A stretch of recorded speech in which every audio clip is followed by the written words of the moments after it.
What's going on, guys? It's ACP here with GoatFormat.com, here to give you another video deck guide. This one's going to be on Thunder Dragon Chaos, and I thought this would be a really appropriate time to do a profile of this deck because we just had our first tournament yesterday, and Thunder Dragon Chaos actually took it down, so I figured people are probably going to be thinking more about this deck, want to know how it works.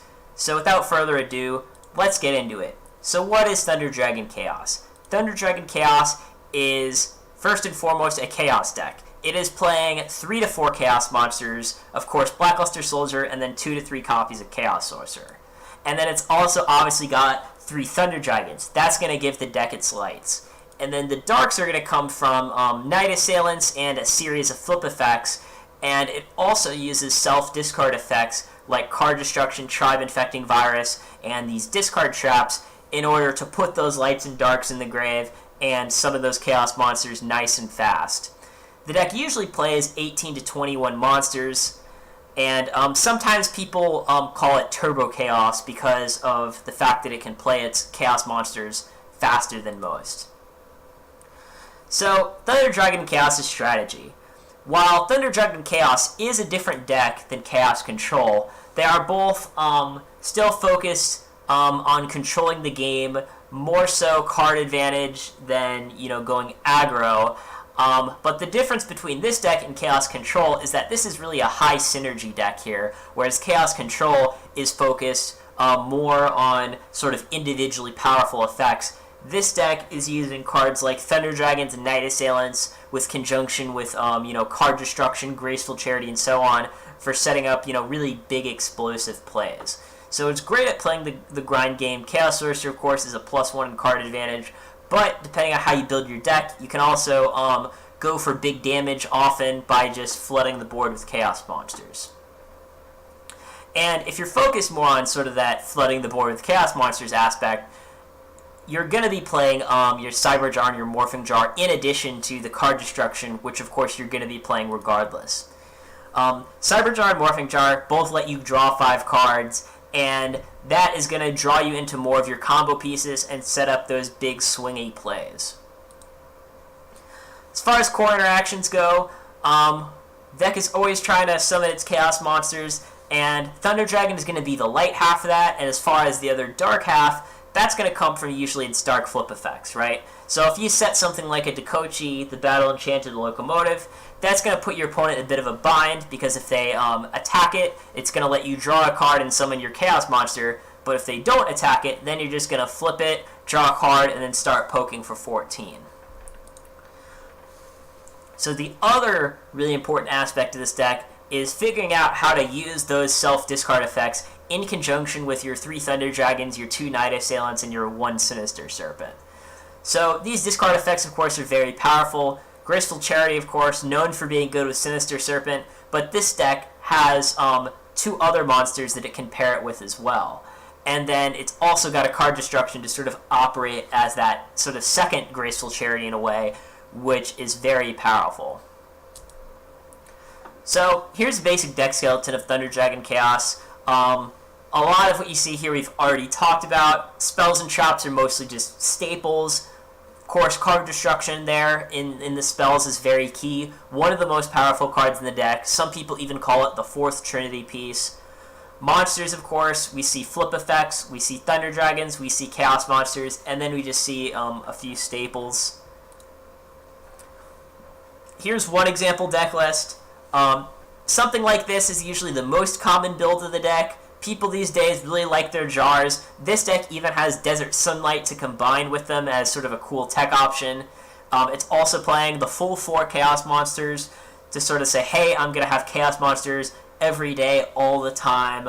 Although you don't necessarily have to build it this way. Another way that you can build it is something more like this, which only plays 3 Chaos monsters, no jars, and Scapegoat and Metamorphosis to give the deck more of a plan B. And of course here you can also see that we've got a Dark Mimic level 1 in order to serve as that extra Metamorphosis target. So strengths and weaknesses of Thunder Dragon Chaos. One of the things that proponents of Thunder Dragon Chaos really like about the deck is that it's not as complicated to play as Goat Control. saying, hey, I'm just going to put lights and darks in my grave and summon Chaos Sorcerer and win with it, is a pretty easy game plan to execute. Newer players, many of them are often going to make Thunder Dragon Chaos their first deck as they're getting into the format. That way, the deck doesn't have too many complicated plays. You're not going to blunder with the deck as often, and the fact that it's harder to misplay with this deck in comparison to Goat Control is really a strength. But another notable advantage that this deck has, not in comparison to Goat Control, but in comparison to the other Chaos decks in the format, is the fact that it can summon its Chaos monsters much quicker. And that's because Thunder Dragon is that immediate light, and then the self-discard effects can put even more lights and darks in your grave. And, in the Chaos Mirror, being able to play those Chaos monsters faster, always having those lights and darks in the grave when you need them, can be really clutch. And the other thing that people like about this deck against the other Chaos decks is sort of its inclusion of more power cards, more ways to come back in the game. Those are those cards that we talked about before, things like Card Destruction, things like Morphing Jar. Those can just, give you a whole new hand and totally turn around the game. However, a weakness of this deck in comparison to some of the other top-tier control decks in the format is that it is generally more vulnerable to the side deck than most. So, as a Chaos deck, of course, Kaiku is going to be pretty strong, shutting down those Chaos monsters, but people have figured out a few other ways that you can beat the deck as well. A lot of people like Mind Control, and that's because it's dual purpose. You can use Mind Control to steal a Chaos monster and banish itself, or you can use Mind Control to steal a set flip effect monster and get its effect for yourself. Trap Death Shoot, also a very popular card in the side deck that people like to bring in against Thunder Dragon Chaos, and that's because, like we said, Thunder Dragon Chaos, really a high synergy deck. Death Shoot is going to send back one of those key combo pieces, something like a Chaos Monster or that Thunder Dragon before they're able to discard it for 2 more. And because of the fact that Thunder Dragon Chaos, of course, runs Thunder Dragon, but also often Morphing Jar, means that they're usually going to have at least 4 cards in hand, so Death Shoot is not only going to be really good in the early game, but also it's going to be pretty live in the mid game as well. Last but not least, some people, when they start out playing this deck, one of the things that they say that they don't like about it is this deck bricks too often. People, of course, are used to drawing those brick hands in current format sometimes, but this deck actually bricks more than most other decks in GOAT format. And that is because of the fact that, well, if you're playing 3 Thunder Dragons, you're going to open multiple copies about 5% of the time. If you're playing, a lot of Chaos Monsters, well, you can draw a bunch of those in your opening hand and, possibly not be able to summon them. The deck plays a lot of monsters, which means, sometimes you can draw those opening hands of, 5 monsters, which can be really frustrating. So, if you're playing GOAT format because, you're saying, oh, I like GOAT format because a lot of hands are playable, maybe don't play this deck. Maybe play something like Goat Control instead, as it doesn't brick nearly as often. So, that's just something to think about if you're deciding, how you're going to play the deck, and also how you're going to build it, right? Because you can also mitigate that brick problem with good deck construction to a degree. So, common misconception about Thunder Dragon Chaos. If you go to the tier list on GOATformat.com, you'll notice that in our most played tier, we have 2 decks. One of those is Goat Control, and one of those is Thunder Dragon Chaos. And because of that, there is a bit of a rivalry between these 2 decks. People online will argue about which one is better, which one is more popular.